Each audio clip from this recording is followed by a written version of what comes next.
never done on purpose. This is just lack of knowing this concept, okay? Now, let's go.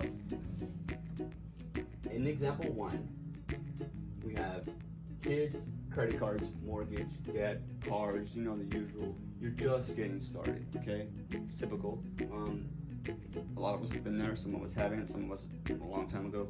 We all go through it, okay? So the income dependency is about level 10, all right? So meaning that every dollar that comes in, you need it. You don't have room to put anything aside, and if you do, not as much as you desire, but that's okay. Getting started is always the hardest part in anything. Years go on, you get a little bit of a rhythm going, and you enter phase 2, okay? So at this point, your home is paid off or nearly paid off. Your credit is established, so your interest rates aren't so high, so you're not paying so much in payments. Your kids are grown.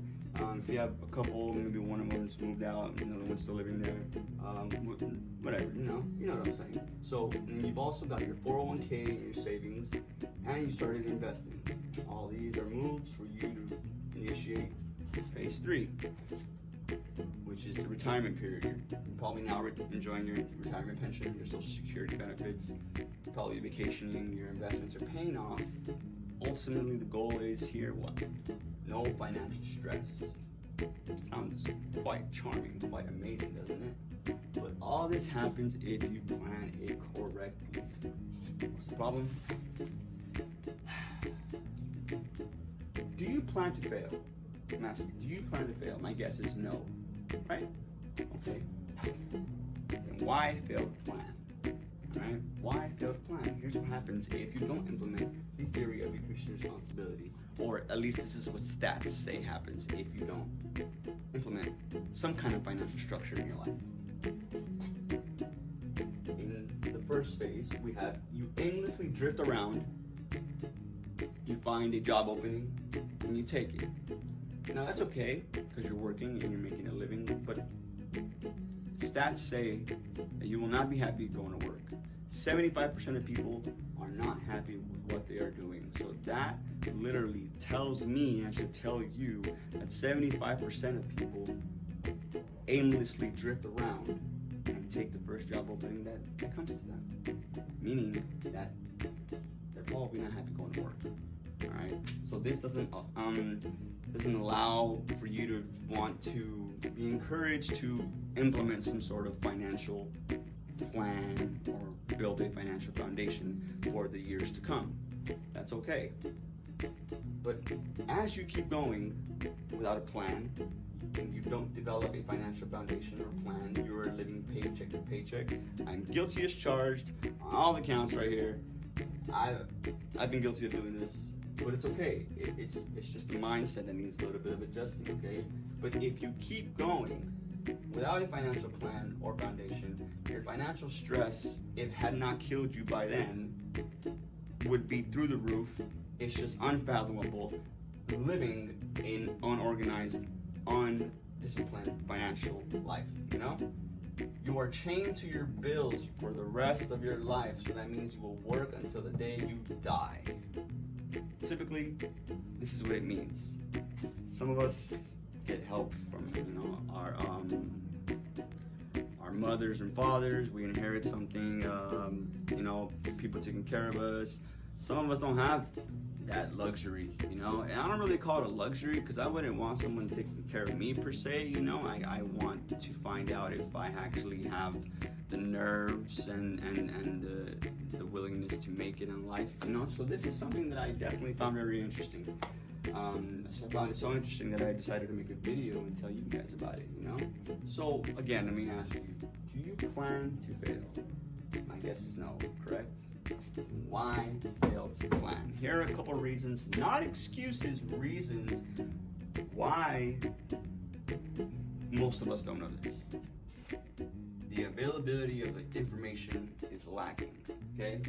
Schools do not teach this, they really don't. And the one I found most impactful and will lead me to the next part of this presentation is banks do not want you knowing this. What do I mean by this? Alright, give me an example. David and Laura. Okay? David and Laura have 3 kids. They work full-time jobs. They want to start saving for retirement. Alright? We're going to give them Plan A, and we're going to give them Plan B. All right?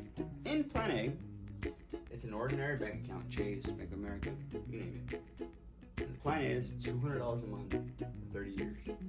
In an ordinary bank account, you're looking at $72,000 at the end of that period of time. Okay? Now, that's cool and all. But let's say that on the way to retirement, David gets in a car accident and unfortunately dies. Okay, so let's say it was 2 years into this. So you're looking at $4,800. Remember, $200 a month, 2 years, $4,800. Okay, but it's about $10,000 to bury somebody. So you're in the hole $5,200. Not to mention the grieving, the pain, and then having to find a replacement for the income that was coming in because the bills don't care and the bills don't wait. Right? So all in all, here the result is a financial catastrophe, because to be able to pull all that together before any bills jeopardize your home, your car, it's not going to happen, right? Okay, now let's say we present them with Plan B. What is Plan B? Life insurance policies that come with perks like IRAs, tax-free bonds, and other services that I will get into in another video, but for the sake of this video, here we're going to cover life insurance policies, IRAs, tax-free bonds, okay? What is the difference between A and B? All right, now let's take the same scenario, same money, same time. At the end of Plan B, for 30 years, you have $184,000 rather than $72,000. Huge jump, right? What's the difference? The interest rate. Okay, so banks take the money that you have in your account, and they invest it and they make profit and they give you a whopping 0.002%. Amazing. Not really. Now, go to the other side of it, and you get offered 3 to 12% interest on your own money, life insurance policy, an IRA.